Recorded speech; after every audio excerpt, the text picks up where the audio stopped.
जहां उत्तर प्रदेश के चर्चित फर्जी एम्बुलेंस मामले में आरोपी माफिया डॉन मुख्तार अंसारी की पेशी हुई। बाराबंकी के एमपी एमएलए कोर्ट में वीडियो कॉन्फ्रेंसिंग से सुनवाई हुई। पेशी के दौरान मुख्तार अंसारी हताशा, बीमार और सुस्त नजर आए। वो कोर्ट में हाजिर हुए चौथे गवाह वार्ड सभासद फैसल की गवाही चुपचाप सुनता रहा। जिरा पूरी होने के बाद अदालत ने अगली सुनवाई की तारीख 8 नवंबर लगाई। तो वहीं दूसरी तरफ मुख्तार अंसारी की मुश्किलें एक बार फिर से बढ़ती नजर आ रही, क्योंकि गाजीपुर के करंडा थाने में दर्ज हुए गैंगस्टर एक्ट के केस में बांदा जेल में बंद मुख्तार अंसारी को गाजीपुर की एमपी एमएलए कोर्ट ने दोषी करार दिया। आज की स्पेशल स्टोरी में इसी पर विस्तार से चर्चा करेंगे। नमस्कार, कैपिटल टीवी की स्पेशल स्टोरी देख रहे हैं आप। मैं हूं आपके साथ सबा शाहिद शेख।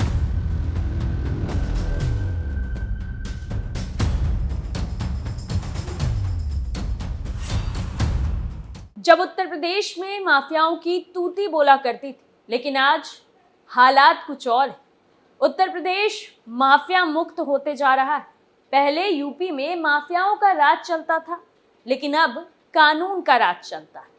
पहले लोग माफिया के डर से थर-थर कांपते थे, लेकिन आज योगी राज में माफियाओं पर ऐसी कार्रवाई हो रही कि माफिया कानून के डर से कांप रहे।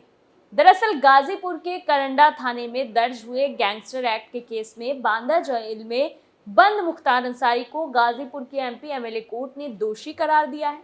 वहीं कोर्ट अब इस मामले में सजा का ऐलान करेगा। गैंगस्टर एक्ट के केस में दोषी करार दिए जाने पर मुख्तार अंसारी के वकील लियाकत अली ने कहा कि कोर्ट ने करंडा थाने में दर्ज केस में मुख्तार अंसारी के साथ मीर हसन हमले मामले के मुख्य आरोपी सोनू यादव को दोषी करार दिया है। मुख्तार अंसारी और सोनू यादव को दोषी करार देकर कोर्ट सजा सुनाएगा। दरअसल 19 अप्रैल 2009 को हुए कपिल देव सिंह हत्याकांड और 24 नवंबर 2009 को मीर हसन अटैक केस में मुख्तार अंसारी के खिलाफ गैंगस्टर का मुकदमा दर्ज किया गया था। इन कांड के मुख्य केस में मुख्तार अंसारी को कोर्ट द्वारा बरी कर दिया गया था। पुलिस ने इन दोनों ही मामले में मुख्तार अंसारी को 120 बी यानी साजिश रचने का आरोपी बनाया था, लेकिन पुलिस साजिश में शामिल होने को साबित नहीं कर पाई थी। इसकी वजह से दोनों ही मूल केस में कोर्ट ने बरी कर दिया था, मगर अब गैंगस्टर एक्ट के केस में कोर्ट ने दोषी करार दिया है। मुख्तार अंसारी के वकील लियाकत अली का कहना है कि कोर्ट हमारी दलील सुनने के बाद सजा का ऐलान करेगी। हम कोर्ट के इस फैसले के खिलाफ हाई कोर्ट में अपील करेंगे, सुप्रीम कोर्ट जाएंगे। हमें उम्मीद है कोर्ट से हमें न्याय जरूर मिलेगा। तीसरे गैंगस्टर एक्ट केस में मुख्तार को होगी सजा। आपको बता दें कि गाजीपुर की एमपी एमएलए कोर्ट ने मुख्तार अंसारी को लगातार गैंगस्टर एक्ट के तीसरे केस में सजा होगी। इससे पहले गाजीपुर की एमपी एमएलए कोर्ट ने अवधेश राय हत्याकांड के बाद दर्ज हुए गैंगस्टर एक्ट के केस में और कृष्णानंद राय हत्याकांड के बाद दर्ज हुए गैंगस्टर केस में भी सजा सुनाई थी। मुख्तार अंसारी को 10 साल की सजा, 5 लाख का जुर्माना। कृष्णानंद राय हत्याकांड केस में कोर्ट ने मुख्तार अंसारी को 10 साल की सजा सुनाई थी। कोर्ट ने उस पर 5 लाख रुपए का जुर्माना भी लगाया था। वहीं मुख्तार के भाई और बसपा सांसद अफजाल अंसारी को भी दोषी करार दिया गया था। मुख्तार अंसारी वीडियो कॉन्फ्रेंसिंग के जरिए कोर्ट की सुनवाई में जुड़ा, जबकि अफजाल कोर्ट में पेश हुआ था। वहीं इस मामले में मुख्तार और अफजाल पर गैंगस्टर एक्ट में केस दर्ज किया गया था। 2007 में गैंगस्टर एक्ट के तहत अफजाल अंसारी, उनके भाई माफिया डॉन मुख्तार अंसारी और बहनोई एजाजुल हक पर गैंगस्टर एक्ट के तहत मुकदमा दर्ज हुआ था। एजाजुल हक का देहांत हो चुका है। इस मामले में 1 अप्रैल को सुनवाई पूरी हो गई थी। पहले इस मामले में 15 अप्रैल को फैसला आना था, लेकिन बाद में तारीख को बढ़ाकर 29 अप्रैल कर दिया गया। इस मामले में साल 2012 में गाजीपुर की एमपी एमएलए कोर्ट में ट्रायल शुरू हुआ था। कैसे हुई थी विधायक कृष्णानंद राय की हत्या?